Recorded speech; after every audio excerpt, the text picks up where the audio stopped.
At the bottom of his heart Candide had no wish to marry Cunegonde. But the extreme impertinence of the Baron determined him to conclude the match, and Cunegonde pressed him so strongly that he could not go from his word. He consulted Pangloss, Martin, and the faithful Cacambo. Pangloss drew up an excellent memorial, wherein he proved that the Baron had no right over his sister, and that according to all the laws of the empire, she might marry Candide with her left hand.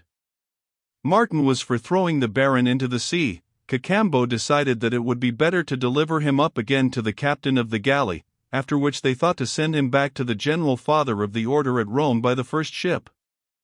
This advice was well received, the old woman approved it, they said not a word to his sister, the thing was executed for a little money, and they had the double pleasure of entrapping a Jesuit, and punishing the pride of a German baron.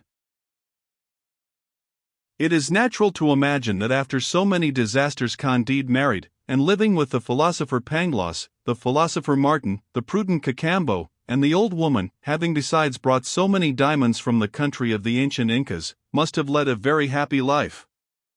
But he was so much imposed upon by the Jews that he had nothing left except his small farm. His wife became uglier every day, more peevish and unsupportable. The old woman was infirm and even more fretful than Cunegonde. Cacambo, who worked in the garden, and took vegetables for sale to Constantinople, was fatigued with hard work, and cursed his destiny. Pangloss was in despair at not shining in some German university. For Martin, he was firmly persuaded that he would be as badly off elsewhere, and therefore bore things patiently. Candide, Martin, and Pangloss sometimes disputed about morals and metaphysics.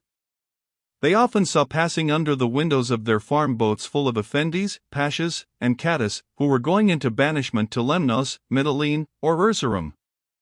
And they saw other cadis, pashas, and effendis coming to supply the place of the exiles, and afterwards exiled in their turn. They saw heads decently impaled for presentation to the Sublime Porte. Such spectacles as these increased the number of their dissertations, and when they did not dispute time hung so heavily upon their hands, that one day the old woman ventured to say to them,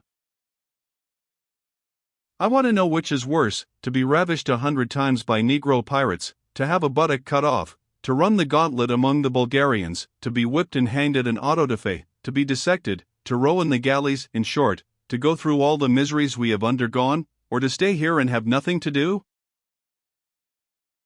"It is a great question," said Candide. This discourse gave rise to new reflections, and Martin especially concluded that man was born to live either in a state of distracting inquietude or of lethargic disgust. Candide did not quite agree to that, but he affirmed nothing. Pangloss owned that he had always suffered horribly, but as he had once asserted that everything went wonderfully well, he asserted it still, though he no longer believed it. What helped to confirm Martin in his detestable principles, to stagger Candide more than ever, and to puzzle Pangloss, was that one day they saw Paquette and Friar Giroflee land at the farm in extreme misery. They had soon squandered their 3,000 piastres, parted, were reconciled, quarreled again, were thrown into jail, had escaped, and Friar Giroflee had at length become Turk. Paquette continued her trade wherever she went, but made nothing of it. "I foresaw," said Martin to Candide, "that your presence would soon be dissipated, and only make them the more miserable. You have rolled in millions of money, you and Cacambo, and yet you are not happier than Friar Giroflee and Paquette."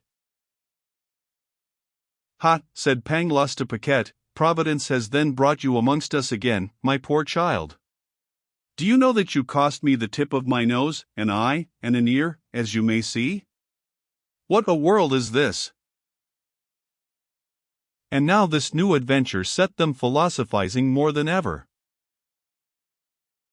In the neighborhood there lived a very famous dervish who was esteemed the best philosopher in all Turkey, and they went to consult him. Pangloss was the speaker. "Master," said he, "we come to beg you to tell why so strange an animal as man was made." "With what meddlest thou?" said the dervish, "is it thy business?" "But, reverend father," said Candide, "there is horrible evil in this world." "What signifies it," said the dervish, "whether there be evil or good? When His Highness sends a ship to Egypt, does he trouble his head whether the mice on board are at their ease or not? What, then, must we do? Said Pangloss. Hold your tongue, answered the dervish. I was in hopes, said Pangloss, that I should reason with you a little about causes and effects, about the best of possible worlds, the origin of evil, the nature of the soul, and the pre-established harmony. At these words, the dervish shut the door in their faces. During this conversation, the news was spread that 2 viziers and the mufti had been strangled at Constantinople, and that several of their friends had been impaled. This catastrophe made a great noise for some hours. Pangloss, Candide, and Martin, returning to the little farm, saw a good old man taking the fresh air at his door under an orange bower. Pangloss, who was as inquisitive as he was argumentative, asked the old man what was the name of the strangled mufti. I do not know, answered the worthy man, and I have not known the name of any mufti, nor of any vizier.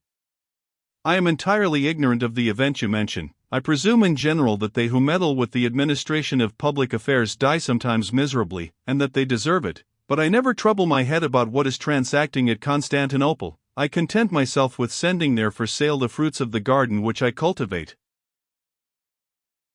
Having said these words, he invited the strangers into his house. His 2 sons and 2 daughters presented them with several sorts of sherbet, which they made themselves, with kaimak enriched with the candied peel of citrons, with oranges, lemons, pineapples, pistachio nuts, and mocha coffee unadulterated with the bad coffee of Batavia or the American islands. After which the 2 daughters of the honest Mussulman perfumed the strangers' beards. You must have a vast and magnificent estate, said Candide to the Turk.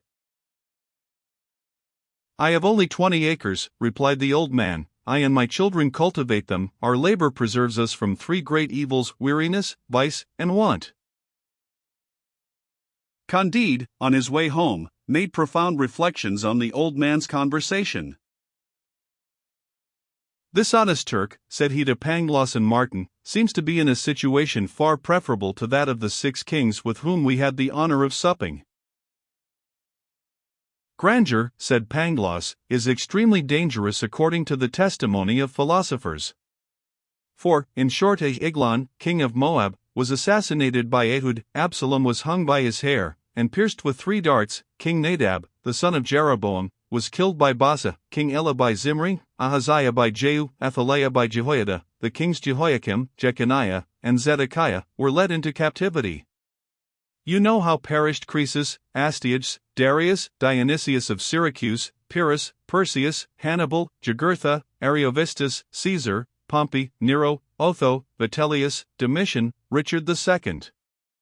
Of England, Edward II, Henry VI, Richard III, Mary Stuart, Charles I, the 3 Henrys of France, the Emperor Henry IV. You know. I know also, said Candide, that we must cultivate our garden. You are right, said Pangloss, for when man was first placed in the Garden of Eden, he was put there that he might cultivate it, which shows that man was not born to be idle. Let us work, said Martin, without disputing. It is the only way to render life tolerable. The whole little society entered into this laudable design, according to their different abilities. Their little plot of land produced plentiful crops. Cunegond was, indeed, very ugly, but she became an excellent pastry cook. Paquette worked at embroidery, the old woman looked after the linen. They were all, not excepting Friar Giroflee, of some service or other, for he made a good joiner, and became a very honest man. Pangloss sometimes said to Candide,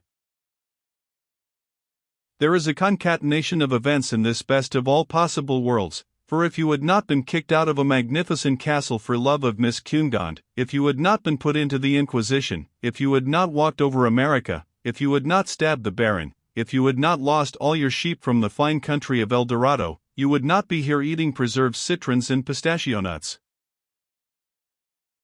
All that is very well, answered Candide, but let us cultivate our garden.